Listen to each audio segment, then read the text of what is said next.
ஆனால் அதே வேளையில் குபேரா திரைப்படம் ஆந்திரா மற்றும் தெலுங்கானாவில் சக்கை போடு போட்டு வருகிறது.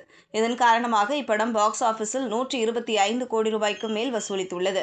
இது நடிகர் தனுஷின் 5வது 100 கோடி ரூபாய் வசூல் படமாகும். இப்படத்தின் வெற்றி நடிகர் தனுஷுக்கு முழு திருப்தியை கொடுக்கவில்லை என்றே கூறப்படுகிறது. ஏனெனில் தமிழ்நாட்டில் இப்படத்திற்கு எதிர்பார்த்த வரவேற்பு கிடைக்காததால் படக்குழுவும் அப்செட்டில் உள்ளதாம். இயக்குனர் சேகர் கமுலா சமீபத்திய பேட்டியில் தமிழ் ஆடியன்ஸின் ரெஸ்பான்ஸால் ஏமாற்றம் அடைந்ததாக தெரிவித்துள்ளார். குபேரா படத்தில் தனுஷின் நடிப்பை விமர்சகர்கள் வியந்து பாராட்டியுள்ளனர். இப்படத்திற்காக அவருக்கு தேசிய விருது கிடைக்கும் என்றும் கூறி வருகின்றனர். முன்னணி ஹீரோக்கள் செய்ய தயங்கும் விஷயத்தை நடிகர் தனுஷ் அசால்ட்டாக செய்துள்ளதாக ஏராளமானோர் கூறினர்.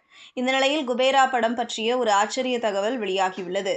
அதன்படி இப்படத்தில் நடிக்க இயக்குனர் சேகர் கமுலாவின் முதல் சாய்ஸாக இருந்தது தனுஷ் இல்லையாம். அதன்படி குபேரா படத்தின் கதையை இயக்குனர் சேகர் கமுலா முதலில் விஜய் தேவரகுண்டாவிடம் தான் சொன்னாராம். ஆனால் கதை கேட்டுவிட்டு அவர்தான் பிச்சைக்காரனாக நடித்தால் தன்னுடைய ரசிகர்கள் ஏற்றுக்கொள்ள மாட்டார்கள், அந்த ரோல் தனக்கு செட் ஆகாது என கூறி நடிக்க மறுத்துவிட்டாராம்.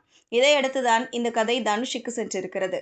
இதை அறிந்த ரசிகர்கள் நல்ல சான்ஸை விஜய் தேவரகுண்டா மிஸ் பண்ணி விட்டதாக கூறி வருகின்றனர். இதுபோன்ற செய்திகளை தெரிந்து கொள்ள செய்தி புனலுடன் இணைந்திருங்கள்.